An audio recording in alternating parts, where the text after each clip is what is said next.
Terkadang seorang koruptor kan berpikir, ya kita nggak ngomong koruptor, ngomong siapa saja.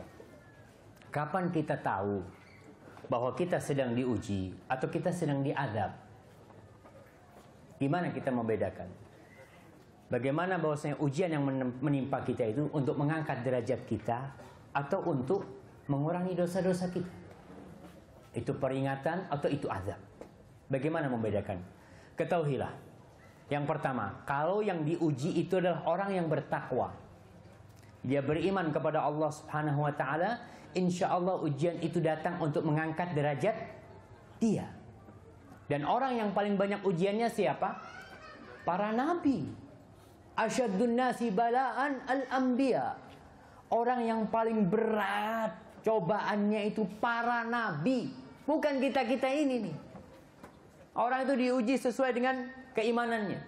Tapi kalau orang itu berbuat kemaksiatan dapat musibah, maka itu dua, azab dan peringatan.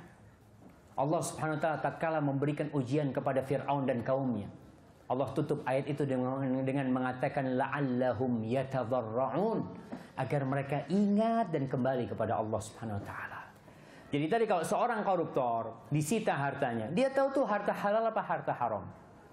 Masa dia bertanya, ini ujian mungkin buat anak gitu kan? Ya. Maka dia perlu diketahui mana yang halal dan mana yang haram, sehingga dia tahu kalau dia sedang melakukan dosa. Jadi kalau kita melakukan dosa, maka ingat bahwa itu azab dari Allah dan peringatan buat kita supaya kita kembali kepada Allah. Ini jangan dipraktekkan kepada orang lain, buat diri kita. Ketika kita melihat saudara kita kena musibah, oh akeh dosa nih panjenengan gitu.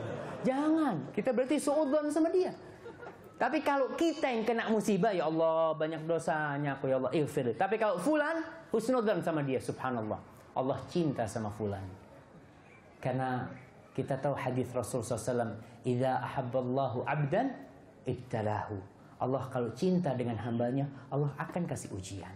Dan berapa banyak jamaah orang yang preman diuji sama Allah kembali kepada Allah SWT. Lebih baik mana? Mantan preman sama mantan ustadz jamaah?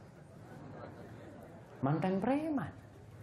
Masya Allah mantan preman. Fulan Masya Allah Ustaz, preman Ustaz. Baru sekarang taat. Alhamdulillah.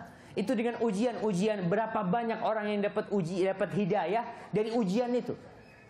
Ada seorang subhanallah, seorang polisi. Dia kena ujian berat sekali karena kelakuan dia. Di Batam ceritanya, seorang polisi itu. Dia cerita bahwa dia pernah melakukan tindakan kriminal lah. Barang-barang yang seharusnya disita tidak disita, dia menerima duit.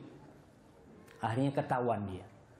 Ketika dia ketahuan, dia dihukum sama atasannya.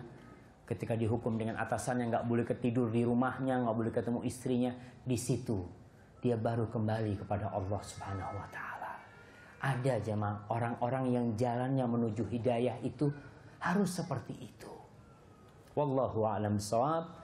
Dan sebelum pertanyaan ini, ingat dengan perkataan Ibnul Qayyim, dia menukil perkataan salaf, kam min dzambin au kam min ma'siyatin, berapa banyak kemaksiatan yang mengantarkan pelakunya ke surga, dan berapa banyak ketaatan yang mengantarkan pelakunya ke neraka. Kok bisa?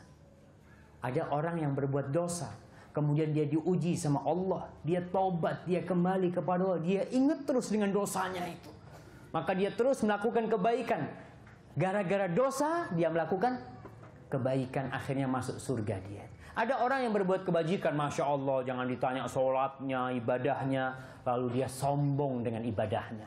Ujub dengan kebajikan-kebajikannya, yang akhirnya ketaatan dia itu mengantarkan kepada neraka jemaah. Na'udzubillahi minan nar. Wallahu a'lam bishawab.